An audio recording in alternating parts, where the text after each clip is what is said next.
स्वस्ति पन्था मनुचरेम सूर्याचन्द्रमसाविव पुनर्दत्ताग्नता जानतां संगमे मही जानतां संगमे मही। ओम शांति शांति शांति।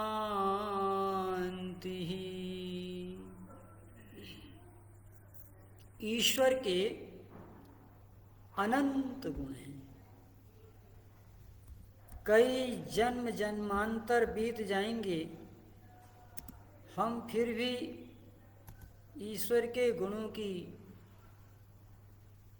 चर्चा पूर्ण नहीं कर सकते। फिर भी कुछ ऐसे गुण हैं जिन पर हम चर्चा करते हैं और पुरुषार्थ इस दिशा में करते हैं कि परमेश्वर के ये गुण हमारे अंदर भी आए। किसी ने महर्षि देव दयानंद महाराज से पूछा कि ईश्वर की भक्ति क्या है। आज आप इन प्रश्नों को वर्तमान समय के महात्माओं से पूछो तो लोग विभिन्न प्रकार से उत्तर देते हैं। कोई कहेगा हमारे चेले बन जाओ तो हम तुम्हें ईश्वर की भक्ति सिखा देंगे। कोई तुलसी रुद्राक्ष की माला हाथ में पकड़ा देगा, बोला इसका रोज जाप करो, गुरु मंत्र का रोज जाप करो, गुरु जी के नाम का जाप करो, या गायत्री का जाप करो, या ओम का जाप करो। माला पकड़ा देगा कि तुम्हें ईश्वर का दर्शन हो जाएगा। यही ईश्वर की भक्ति है। कुछ लोग कहेंगे कथा भागवत कर लो, तीर्थ स्नान कर लो। इस प्रकार के उत्तर देते हैं और इन उत्तरों को लोग सरल समझ करके इन पर आचरण तो करते हैं, परंतु उन्हें ईश्वर का वह लाभ नहीं प्राप्त होता जो लाभ ईश्वर की भक्ति से होना चाहिए। क्या होना चाहिए? ईश्वर की भक्ति का लाभ, हम शरीर से स्वस्थ हो जाएं, मन हमारा शांत हो और बुद्धि हमारी कुतर्क करना छोड़ करके उत्कृष्ट ज्ञान को प्राप्त करे और आत्मा में आनंद की प्राप्ति हो। ये ईश्वर भक्ति के लाभ हैं। तो महर्षि देव दयानंद से पूछा कि ईश्वर भक्ति क्या है, तो ऋषि कहते हैं ईश्वर के गुणों से प्रेरणा लेकर खुद भी उन गुणों पर चलना। जैसे जैसे गुण ईश्वर के अंदर हैं, उन गुणों को अपने अंदर लाते रहें। और जितना जितना हम परमेश्वर के गुणों को अपने जीवन में, अपने आचरण में, अपने व्यवहार में लाएंगे, उतना उतना हम परमात्मा के सानिध्य को प्राप्त करेंगे। ये ऋषि ने एक सीधा रास्ता दिखाया, कोई उलझन नहीं, कोई अगरबत्ती नहीं जलाना, कोई दीपक नहीं जलाना, फूल पेड़ों से नहीं तोड़ना, मंदिरों की परिक्रमा करना, कुछ नहीं। ऋषि कहते हैं पहले आप ईश्वर के गुणों को जान लो और फिर उन गुणों को अपने अंदर लाने के लिए पुरुषार्थ करो। और जितना जितना परमेश्वर के गुण जीवात्मा के अंदर आते रहते हैं, उतना उतना मनुष्य परमात्मा की भक्ति को प्राप्त करता है, उसके सानिध्य को प्राप्त करता है। इसीलिए परमात्मा के गुणों की चर्चा की जाती है कि हमारा परमात्मा से प्रेम बढ़े, चर्चा करते करते, और उसके बाद उन गुणों को हम अपने अंदर लाएं।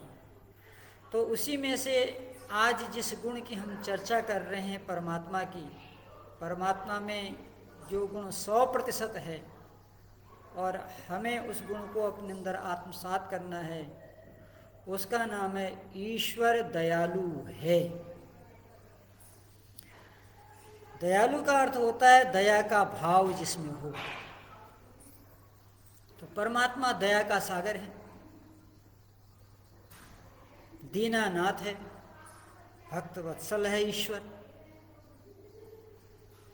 अब दया का जो अर्थ संसार में लिया जाता है वो अर्थ सही नहीं है।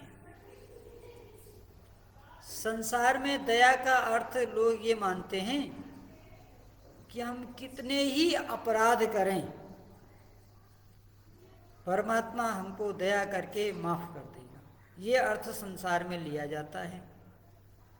और इस अर्थ को पकड़ के ही लोग गंगा स्नान करते हैं, तीर्थ स्नान करते हैं, तीर्थों की यात्राएं करते हैं, और यात्रा करने के बाद तीर्थों में स्नान करने के बाद मंदिरों में जाते हैं, वहाँ हाथ से कान को पकड़ते हैं, ऐसे मूर्ति के आगे झुकते हैं, फिर ऐसे दिल, कुछ लोग ऐसे हीरो टाइप के लोग ऐसे करते हैं, कुछ लोग ऐसे करते हैं। ये तमाम प्रकार के करके वो कहते हैं कि बस प्रभु हमने आपके आगे शीश झुका लिया है, नहा लिया है, तीर्थ व्रत कर लिया है, अब आप हमारे पापों को क्षमा कर दो क्योंकि आप दयालु हैं।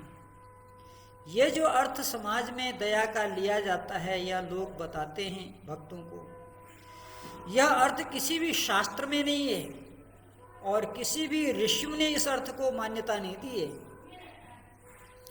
थोड़ी देर के लिए कल्पना कर लो, जैसा अर्थ दया का संसार में लिया जाता है कि हम कितने भी अपराध करें परमात्मा हमको माफ़ कर दे, गंगा स्नान कर लेंगे परमात्मा पाप माफ़ कर देगा, देवी को बकरा चढ़ा देंगे तो परमात्मा पापों को माफ़ कर देगा, इस प्रकार से जो लोग करते हैं, अगर यह बात सत्य हो जाए तो जानते हो इससे क्या होगा? सबसे बड़ा निर्दयी परमात्मा ही हो जाएगा। क्यों? क्योंकि जितने धर्मात्मा हैं उनको भी धर्म करने की आवश्यकता नहीं रह जाएगी। जब अपराध करने के बाद क्षमा करने से अपराध क्षमा हो जाएंगे तो अपराधी की अपराध करने की प्रवृत्ति बढ़ती चली जाएगी। आपने देखा होगा बहुत सारे कैदी बार बार जेल जाते हैं और बार बार छूट जाते हैं। जानते हैं क्यों? क्योंकि उन कैदियों के मन में ये बात है कि हम पैसा दे देंगे, फ़ोन कर देंगे, नेता को धमका देंगे, हमारी इतनी सारी पहुंच है, पकड़ है, तो बार बार आते हैं, बार बार जाते हैं। ये व्यवस्था मानव के अंदर है, परमात्मा की वहाँ ये व्यवस्था नहीं है। परमात्मा माफ़ नहीं करता है। माफ़ करने से अपराधी की पाप करने की प्रवृत्ति बढ़ती चली जाती है। इसलिए अपराध को खत्म करने का सबसे बड़ा तरीका दंड है। महर्षि मनु ने लिखा है, दंडेन रक्षति धर्म, धर्म की रक्षा दंड से होती है। रामचरितमानस में एक प्रसंग आता है, आपने देखा होगा। समुद्र की प्रार्थना कर रहे हैं भगवान राम, कई दिन 3 दिन हो गए हैं, लेकिन समुद्र सुन नहीं रहा है। तो वहाँ पर तुलसीदास महाराज क्या लिख रहे हैं कि विनय न मानत जलधि जड़, गए 3 दिन बीत, बोले राम सकोप तब, भय बिन होत न प्रीति। श्री राम कह रहे हैं कि बिना भय के प्रीति नहीं होती है मनुष्यों के अंदर। इसलिए वो अपना धनुष बाण उठाते हैं, तब तक समुद्र निकल आता है, छिपा हुआ समुद्र प्रकट हो जाता है। अलंकारिक भाषा है, वहाँ समुद्र से कोई आदमी नहीं निकलता है, बल्कि समुद्र का जो अधिपति था, जिसको समुद्र का अध्यक्ष बनाया गया था, वो आता है। पहले आनाकानी कर रहा था आने में, तो भगवान राम ने जब अपना राम बाण धनुष पर चढ़ाना प्रारंभ किया तो जो समुद्र था वो घबरा गया और वो आ गया और प्रीति हुई, श्री राम का काम हो गया। यही मनु भी कहते हैं, धर्म की रक्षा दंड से होती है, माफ करने से कभी धर्म की रक्षा नहीं होती है। तो इसलिए दया का अर्थ यह नहीं है। दया का शास्त्रीय अर्थ देखिए, दया किसे कहते हैं? दया का मतलब है कि अपने मन से हमेशा दूसरों के हित, कल्याण और परोपकार की भावना का नाम दया है। और इसी भावना से अपराधी को अपराध का जो उचित दंड दिया जाता है उसे न्याय कहते हैं। तो पता क्या लगा, न्याय और दया दोनों साथ साथ चलते हैं। इसीलिए बहुत सारे जो अंधभक्त हैं या जो ईश्वर की व्यवस्था को अच्छी तरह नहीं जानते हैं या वेद का ज्ञान जिनको नहीं है, वो लोग विकल्प देते हैं कि अगर ईश्वर दयालु है तो न्यायकारी नहीं हो सकता, और न्यायकारी है तो दयालु नहीं हो सकता। अब वो उदाहरण देते हैं। क्या उदाहरण देते हैं? देखो, किसी अपराधी ने अपराध किया, जेलर के आगे उसने हाथ पांव जोड़े, 100-200 रुपया उसके हाथ में रखे, तो जेलर को दया हो गई और अपराधी को छोड़ दिया। तो यहाँ क्या हुआ? दया तो आई लेकिन न्याय नहीं हुआ। फिर वो कहते हैं कि उसके बाद भी, पैसा देने के बाद भी जेलर अपराधी को नहीं छेड़ता, उसे जेल में डाल दे रहा है, तो न्याय तो कर रहा है लेकिन दया नहीं कर रहा है। ये परिभाषा लोग करते हैं, लेकिन ये परिभाषा नहीं है। परिभाषा वो है कि जो न्याय है वही दया है, जो दया है वही न्याय है। न्याय और दया एक दूसरे के पूरक हैं। न्याय का अर्थ होता है पापों से छुटकारा दिलाना, अपराधों से छुटकारा दिलाना, और दया का अर्थ होता है पुनः उसको अवसर प्रदान करना कि चलो तुमने ये दंड भोग लिया है, अब हम तुम्हें फिर अवसर प्रदान कर रहे हैं, अब तुम चोरी मत करना, अब झूठ मत बोलना, अब डाके मत डालना, अब सुधर जाओ। तो इसलिए न्याय और दया दोनों एक दूसरे के पूरक हैं। तो अब सुनिए, कल हमने न्यायकारी में बताया था, परमात्मा के न्याय के बारे में बताया था कि परमात्मा किसी के साथ अन्याय नहीं होने देता है। क्यों? क्योंकि वह कर्ता के साथ हमेशा लगा रहता है। कर्ता अर्थात जीवात्मा, और जीवात्मा के सारे कार्यों को देखता है, और कार्यों को देखने के बाद फिर विवेक पूर्वक, ज्ञान पूर्वक उसके कर्मों का फल उसको देता है। उसे न्याय कहते हैं। अब आज देखो, दया आपको कैसे लगे, आप कैसे माने कि परमात्मा दयालु है? तो मैं आपको उसके दयालुता के कुछ उदाहरण देता हूं। पहला उदाहरण देखिए, परमात्मा इतना दयालु है, नंबर 1, कि उसने हमारे लिए सूर्य बनाया। अगर नहीं बनाता सूर्य परमात्मा तो ये आंखें किसी काम की नहीं होती। सूर्य के उदय होने के बाद ही आंखें देखती हैं, जैसे सूर्यास्त हो जाता है आंखें देखना बंद कर देती है। इसलिए हम रात में कृत्रिम लाइट जलाते हैं, बिजली जलाते हैं, लालटेन जलाते हैं, बल्ब जलाते हैं। क्या दिन के प्रकाश में भी कोई बिजली जलाता है? कोई लैंप जलाता है, टार्च जलाता है? नहीं जलाता है। तो पता है क्या लगा, आंखों का देवता सूर्य है। तो ये सूर्य किसने बनाया? परमात्मा ने बनाया। तो उस परमात्मा की दया देखो, उसने हमारे लिए सूर्य बनाया, नदियां बनाए, सागर बनाए, पर्वत बनाए, पहाड़ बनाए, जंगल बनाए, खेत हमारे लिए दिए। कितना दयालु है परमात्मा। ये सब कुछ कोई मनुष्य नहीं दे सकता। कोई मनुष्य पर्वत पहाड़ नहीं बना सकता, कोई मनुष्य सागर और नदियां नहीं बना सकता। संसार में कोई भी मानव नहीं बना सकता। तो ये किसकी दया है? ये परमेश्वर की दया है हमारे ऊपर। कितना बड़ा दयालु है, विचार किया आपने? और सुनिए, इतना ही नहीं, नाना प्रकार के फल फूल दिए परमात्मा ने हमको भोजन करने के लिए, दूध पीने के लिए गौ माता जैसा जानवर दिया। गर्मियों में ठंडी लग जाए हमको, इसलिए भेड़ बनाए, उनके ऊनों से, उसके बाल से हम स्वेटर और शाल बनाते हैं, ठंडी को रोकते हैं। घोड़ा जैसा जानवर सवारी के लिए हमको दिया, रक्षा करने के लिए कुत्ता दिया, संदेशवाहक के रूप में कबूतर और कौवे दिए। आज भी जब आंगन में कौवा आता है तो लोग कहते हैं किसी की चिट्ठी आने वाली है, मनी ऑर्डर आने वाला है, बेटा याद कर रहा है, बहू याद कर रही है। तो ये किसने बनाए ये पशु पक्षी? ये सब परमात्मा की बनाई। उस परमात्मा की दया को इस तरह से हम अनुभव कर सकते हैं। और एक बात और है, यदि हम अनुभव नहीं करेंगे तो हमें कभी भी परमात्मा के अस्तित्व का ज्ञान नहीं होगा, चाहे कितना पूजा पाठ कर लो आप। अनुभव के द्वारा परमेश्वर की दया को अनुभव कीजिए आप। उस परमात्मा ने चंद्रमा बनाया, उसने, आपको मालूम है चंद्रमा का कितना बड़ा महत्व होता है। ये जो आम अभी आप लोग खा रहे हैं, आमों में जो मिठास है, संतरों में जो रस है, केले में जो मिठास है, अमरूद में जो मिठास है, ये फल फूलों में जो मिठास है, फूलों में जो सुगंधी है, ये किससे होता है? सब चंद्रमा की रोशनी से होता है। चंद्रमा की किरणों से फलों में रस आता है, पुष्पों में सुगंधी आती है। ये चंद्रमा किसने बनाया? मन का देवता है चंद्रमा। ये किसकी दया है? ये परमेश्वर की दया है। इतना बड़ा दयालु है परमात्मा।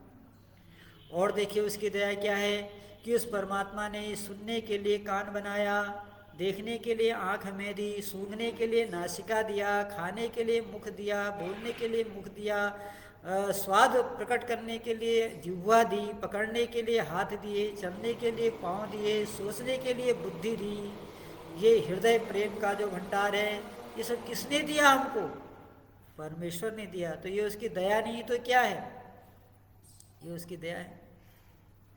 न हम में बल है, न हम में शक्ति, न हम में ज्ञान है, न हम में भक्ति। किसकी दी है? ये ज्ञान, बल, शक्ति सब परमात्मा ने हमको दिया है। ये उसकी दूसरी दया है। आप विचार कीजिए उसके ऊपर। जिसने सूरज चाँद बनाया, जिसने तारों को चमकाया, जिसने चिड़ियों को चहकाया, जिसने फूलों को महकाया, जिसने सारा जगत बनाया, हम उस ईश्वर के गुण गावें और उसे प्रेम से शीश झुकाएं। ये परमेश्वर की दया है। और देखिए परमेश्वर की एक विचित्र दया देखिए। अनुभव करना पड़ेगा आपको। अगर आप अनुभव नहीं करेंगे तो कभी भी आपको आनंद की प्राप्ति नहीं होगी। परमेश्वर की एक विचित्र दया देखिए, जो संसार में कोई मनुष्य करता ही नहीं है, केवल ईश्वर करता है। वो क्या है सुनो। जब कोई विद्यार्थी परीक्षा भवन में बैठा रहता है और परीक्षा दे रहा होता है, तो परीक्षक घूम रहा होता है, विद्यार्थी के आगे पीछे एग्जामिनर घूमता है और देख रहा है विद्यार्थी सवाल का उत्तर गलत लिख रहा है, लेकिन टीचर को दया नहीं आती है। वो बताता नहीं है और बताना चाहिए भी नहीं बताता। उसकी व्यवस्था में बताना है ही नहीं। अब परमेश्वर की दया देखो। संसार का कोई भी जीवात्मा, चाहे वो ईश्वर का भक्त हो या न हो, देखो परमात्मा पक्षपात रहित है। संसार में सारे मानव किसी न किसी रूप में पक्षपात करते हैं। केवल एक ईश्वर ही ऐसा है जो किसी प्रकार का पक्षपात नहीं करता। आप परमात्मा की भक्ति करते हो तो इससे परमात्मा खुश होकर के आपकी रिश्वत नहीं लेता है। आप परमात्मा की भक्ति नहीं करते हैं तो परमात्मा आपको कभी दंड भी नहीं देता है। दंड तो परमात्मा कर्मों का देता है। फिर आप बोलोगे जो परमात्मा भक्ति करने से प्रसन्न नहीं होता, तो लाभ क्या है? लाभ तो बहुत बड़ा है। लाभ यह है कि परमात्मा की भक्ति करने से हमारी आत्मा का विकास होता है। परमात्मा का कुछ नहीं होता है, हमारी आत्मा का विकास होता है, हमें आत्मबल आता है, हमारी इम्यूनिटी पावर बढ़ती है। क्योंकि जिसकी संगति करते हैं उसके परमाणु हमारे शरीर में आते चले जाते हैं। जो हम दयालु परमात्मा की संगति करेंगे तो हमारे अंदर भी दया के भाव आएंगे। इसीलिए जो परमात्मा को नहीं मानते हैं वो निर्दयी होते हैं। और उनके निर्दयी होने का प्रमाण क्या है? मुर्गा काट के खाना, बकरे काट के खाना, मछलियाँ मार के खाना, अंडे खाना, ये सब निर्दयी लोगों की पहचान है ना। अब ये अंडे खाने वाले कभी विचार नहीं करते, उनमें मुर्गी की संतान होती है। अब इनसे पूछो जरा, अपने संतानों को विटामिन देने के चक्कर में आप दूसरों की संतानों को मार के खा रहे हैं, क्या आपके संतान सुखी रहेगी? कभी नहीं रहेगी, आपकी कल्पना है। परमेश्वर का न्याय चक्र दया के साथ साथ वो न्यायकारी भी है, तो उसका न्याय इतना बड़ा है कि चुन चुन करके अपराधों का बदला लेगा वो। जिन प्राणियों को तुमने सताया होगा, शास्त्र क्या कहते हैं कि जिन प्राणियों को तुमने सताया है वो प्राणी अगले शरीर में, अगले योनि में मानव बन करके फिर तुमको सताएंगे। क्रिया की प्रतिक्रिया होती है, तो न्यूटन को आपने पढ़ा होगा, ये तो विज्ञान भी कह रहा है कि हर क्रिया की प्रतिक्रिया होती है। आप दूसरे के संतानों को मार करके अपने संतानों को बलवान, बुद्धिमान, योग्य बनाना चाहते हैं, ये प्रकृति का नियम नहीं है, ये आपका अपना नियम है, ये किसी शास्त्र का नियम नहीं है। तो इसलिए परमात्मा की दया में आपको बता रहा था कि वो विचित्र दया है जो मनुष्य के अंदर नहीं है। कैसे? वो उदाहरण को फिर सुनो आप कि परीक्षक आया, वो आपके आगे पीछे घूम रहा है, आपके सवाल भी उसने देखे, आप गलत सवाल कर रहे हो, बता नहीं रहा है, लेकिन ईश्वर को देखिए। जब कोई व्यक्ति पाप कर्म करने में प्रवृत्त होता है तो उस समय उसे परमात्मा बता देता है। क्या बता देता है? कि चोरी मत करो। अब आप कहेंगे उसका मुख तो है नहीं, कैसे बताता है वो?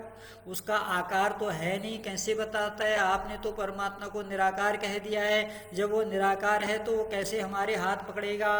तो शास्त्र कहता है वो हाथ नहीं पकड़ता। हाथ पकड़ने के लिए बाहर आना पड़ता है, वो भीतर है। और मन आपका भीतर है, मन भी भीतर है, परमात्मा भी भीतर है, आत्मा भी भीतर है। तो वह परमात्मा आपकी आत्मा में बुरे काम करते समय भय, शंका, लज्जा पैदा कर देता है। कहता है ये काम मत करो। जो ईश्वर के भक्त होते हैं, जो बुद्धिमान होते हैं, वो परमात्मा की इस आवाज़ को सुन लेते हैं और बुरा काम करना उसी समय बंद कर देते हैं। परंतु जो निर्दयी हैं, जो नास्तिक हैं, जो ईश्वर की उपासना नहीं करते हैं या जो ईश्वर के वैदिक स्वरूप को नहीं जानते हैं, वो परमात्मा के इस भय, शंका और लज्जा के भाव को सुनते ही नहीं हैं और पाप कर्म में प्रवृत्त हो जाते हैं। इसलिए वो ईश्वर की दया का अनुभव नहीं करते हैं। और इतना ही नहीं, देखो एक दूसरी बात और सुनो। जब आप कोई अच्छा कर्म करने के लिए प्रवृत्त होते हैं उस समय परमात्मा आपके भीतर उत्साह, प्रेम और साहस की भावनाओं को पैदा कर देता है। जब भी आप कोई अच्छा काम करते हैं परमात्मा भीतर से कहता है वाह वाह, शाबाश मेरे बेटे, ये बहुत अच्छा काम है, इससे समाज का भला होगा, तुम्हारा भला होगा, विश्व का कल्याण होगा। इसलिए कहता है ना, धर्म की जय हो, अधर्म का नाश हो। क्यों कहा जाता है? इसीलिए कहा जाता है। तो इसलिए वह परमेश्वर क्या करता है? वह अच्छे कर्म करने पर जीवात्माओं के अंदर उत्साह, प्रेरणा और साहस भर देता है। ये जो विचार है ये परमेश्वर की ओर से जीवात्मा के लिए विशेष दया है उसकी। क्या है उसकी? विशेष दया है।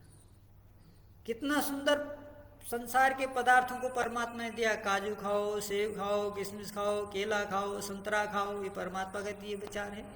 लेकिन आप इनको नहीं खाएंगे। कवि ने लिखा है, सुसुंदर मनोहर सुदृश्यो भरा, यह जग को प्रकाशार्य मैंने दिया। सुसुंदर मनोहर सुदृश्यों भरा, यह जग को प्रकाशार्य मैंने दिया। तू अपनी करतूत से स्वर्ग वातावरण घोर नरक बनाए तो मैं क्या करूं। पास रहता हूं तेरे सदा में, अरे तू नहीं देख पाए तो मैं क्या करूं। तो ये परमेश्वर की दया है। अगली दया देखो परमेश्वर की क्या है कि परमेश्वर ने हमको वेद का ज्ञान दिया। यदि ईश्वर हमको वेद का ज्ञान नहीं देता तो हम पशु ही होते, जंगलों में पशुओं की तरह विचरण कर रहे होते। नहीं जाने न सदसम पवित्रम ही विद्यते। जब अर्जुन ने भगवान कृष्ण से पूछा, प्रभु ये बताओ संसार में कौन सा ऐसा कार्य है जिसको कार्य को करने से ये आत्मा पवित्र हो जाती है? क्या नदी स्नान करें, क्या तीर्थों की यात्रा करें, क्या कथा भागवत सुने? तो भगवान कृष्ण कहते हैं, नहीं अर्जुन, ये सब तो अविद्वानों के कार्य हैं। पवित्रता होने के लिए तुम्हें एक ही काम करना है। वो काम क्या है? नहीं जाने न सदृशम पवित्रम यह विद्यते। इस संसार में, इस भव सागर में पार करने के लिए एक ही साधन है, उसका नाम है वेद का ज्ञान। बिना ज्ञान के संसार में मनुष्य कभी पवित्र नहीं हो सकता। इसी बात को महर्षि मनु ने भी कहा। देखो मनु क्या कहते हैं, अद्विगात्राणि शुद्ध्यन्ति मनो सत्येन शुद्ध्यति, विद्या तपोभ्याम भूतात्मा बुद्धिर्ज्ञानेन शुद्ध्यति। ये महर्षि मनु कह रहे हैं क्या कि शरीर जल से पवित्र होता है, अद्विगात्राणि शुद्ध्यन्ति मनो सत्येन शुद्ध्यति, लेकिन मन जल से पवित्र नहीं होता। जब आप हर हर गंगे करके डुबकी लगाते हो गंगा में, हरिद्वार में जाकर के, तो आपके शरीर का थोड़ा मैल दूर होता है, मन का मैल दूर नहीं होता है, क्योंकि पानी की पहुंच मन तक नहीं है। मन जल से सूक्ष्म है और ज्ञान मन से भी सूक्ष्म है, इसलिए मन पर ज्ञान की पहुंच है। इसलिए कहा मनो सत्येन शुद्धति, मन सत्य से पवित्र होता है। विद्या तपोभ्याम भूतात्मा, और ये जो जीवात्मा है, भूत कहते हैं प्राणियों के अंदर रहने वाली आत्मा, भूत ये है, ये शरीर भूत है और बाहर कहीं भूत नहीं है, ये भूत है। देखो तुलसीदास जी ने लिखा क्षितिजल पावक गगन समीरा पंच रचित यह अधम शरीरा। क्षितिजल पावन गगन समीरा, ये आकाश अग्नि जल वायु पृथ्वी तत्वों से बना हुआ ये जो शरीर है, इसी को भूत कहते हैं। भूतात्मा, इस भूत रूपी शरीर के अंदर रहने वाली समस्त आत्माएं भूतात्माएं हैं। तो भूतात्मा कैसे पवित्र होती है? तो महर्षि मनु कहते हैं विद्या, वेद विद्या पढ़ने से, तपोभ्याम और तप करने से, विद्या और तप के द्वारा ये भूतात्मा पवित्र होता है। और बुद्धि ज्ञानेन शुद्धति, और ये जो बुद्धि है ये ज्ञान से पवित्र होती है। इसलिए संसार में ज्ञान से बड़ा पवित्र करने वाला कोई नहीं है। तो वह ज्ञान जिससे हम पवित्र होते हैं वो वेदों के अंदर है, और वो वेद हमें किसने दिए? परमात्मा ने दिए। ये परमात्मा की दया है, इसको समझो। और एक गुण और सुनो परमात्मा का, क्या है कि जितने दुष्ट दुराचारी लोग हैं, पापी लोग हैं, मांस मदिरा शराब पीने वाले लोग हैं, इन सबको भी परमात्मा बार बार अवसर देता है दंड पूर्वक, कि चलो तुमने इस बार शराब मांस इत्यादि का बहुत ज़्यादा सेवन किया है, चलो तुमको शेर बना देते हैं, बाघ बना देते हैं, चीता बना देते हैं, कुत्ता बना देते हैं, खूब मांस खाओ। और जब वहाँ पेट भर जाएगा फिर मनुष्य का शरीर देंगे कि अब सब लो। तो परमात्मा राउंड फिगर बार बार हमको अवसर देता है। वह पिता और माँ की तरह नाराज नहीं होता, वह आचार्य की तरह नाराज नहीं होता है कि निकल जाओ यहाँ से। परमात्मा अपने साम्राज्य से किसी को नहीं निकालता है, उसका साम्राज्य इतना विशाल है। धर्मात्मा तो रहा, धर्मात्मा अगर कोई पापी भी है उसको भी परमात्मा अपने साम्राज्य से नहीं निकालता है, लेकिन दंड देता है। तो आप विचार करो कितना दयालु है परमात्मा, कि जघन्य अपराध करने के बाद भी परमात्मा आपको अपने साम्राज्य से बाहर नहीं करता है, लेकिन दंड देता है। और तब तक दंड देता रहता है जब तक कि आप सही रास्ते पर न आ जाओ। इसलिए जो बुद्धिमान लोग हैं वो अनुभवों के द्वारा, शास्त्रों को पढ़ के, विद्वानों के प्रवचनों को सुन करके, बुरे कामों से हट करके अच्छे कामों में प्रवृत्त हो जाते हैं। ये बुद्धिमान लोग हैं। अन्यथा परमात्मा की जेलों में जाना पड़ेगा। परमात्मा की जेल क्या है? कुत्ता, बिल्ली, गधा, घोड़ा, शेर, सांप, बिच्छू, गोजर, मच्छर, ये सब परमात्मा की जेल है। इन जेलों में जाना पड़ेगा। लेकिन दया देखो, इन जेलों के बाद फिर आपको मनुष्य शरीर में लाता है कि अब सुधर जाओ। तो बोलो इससे बड़ा दयालु कोई है? माता से भी बड़ा दयालु है परमात्मा, पिता से भी बड़ा दयालु है, पत्नी से भी, पति से भी, भाई से भी बड़ा दयालु है। इसीलिए तो आप प्रार्थना करते हैं कि त्वमेव माता च पिता त्वमेव, तुम ही मेरे माता हो, तुम ही मेरे पिता हो। क्यों? क्योंकि संसार के माता पिता हमारा बहिष्कार भी कर सकते हैं, संसार के भाई बंधु हमारा तिरस्कृत भी कर सकते हैं, लेकिन हे परमात्मा, तू इतने बड़े अपराधों को करने के बाद भी अपने साम्राज्य से कभी हमें बाहर नहीं करता। बताओ तुमसे बड़ा दयालु कौन होगा? ऐसे दयालु परमेश्वर का चिंतन मनन हमें प्रातःकाल और सायंकाल उठ बैठ के करना चाहिए। अब ये जो दयालु शब्द पर मैंने इतना सारा बातें आपके सामने रखी हैं, इसका मुख्य प्रयोजन क्या है? कि अगर परमात्मा दयालु है और हम उसके भक्त बनना चाहते हैं तो हम भी दयालु बने, अहिंसक बने, पशु पक्षियों को न मारें। ये पर्यावरण के मित्र हैं। ये जो गिद्ध, चील, बाज इत्यादि पक्षी आसमान में ऐसे पंखों को उड़ाते हैं, जानते हो क्यों होता है? इनके पंखों से ऑक्सीजन निकलता है और वो वायु को शुद्ध करती है। परमात्मा की व्यवस्था है। दंड भी दे रहा है और सृष्टि का दंड का मतलब ही होता है, जैसे जेल में कोई मजदूर जब जाता है, जेल में कोई चोर जब जाता है तो जेलर क्या कराता है? उसे मिट्टी फावड़ा खुदवाता है, पेड़ लगवाता है, कुछ अच्छे काम करवाता है, तो उससे वो दंड भी भोग लेता है और जब दंड पूरा हो जाता है फिर उसे जेल से छोड़ देता है। ऐसे ही परमात्मा भी कुत्ते बिल्ली के शरीर में जाके दंड देता है और जब दंड भोग लेते हैं फिर दया करके हमको मनुष्य का शरीर देता है। कहता है अब शुभ कर्म करो, अब दया करो, अब मोक्ष की ओर चले आओ। तो ये सुंदर भावना परमात्मा के अंदर होती है। तो इसलिए हम भी दयालु करें, ईर्ष्या करना छोड़ दें, राग द्वेष करना छोड़ दें, प्राणियों का वध करना छोड़ दें, मांस अंडा मछली शराब इत्यादि का सेवन करना छोड़ दें। याद रखिए, दया धर्म का मूल है, नरक मूल अभिमान, तुलसी दया न छोड़िए, जब लग घट में प्राण। इसलिए दयालु बने, जितना हम दयालु बनेंगे उतना परमात्मा के करीब पहुँचेंगे। आज का विचार यहीं पर समाप्त होता है। कल फिर ईश्वर के एक नए गुण के साथ आपके बीच में आएंगे। आपका बहुत बहुत धन्यवाद। इत्योम शम।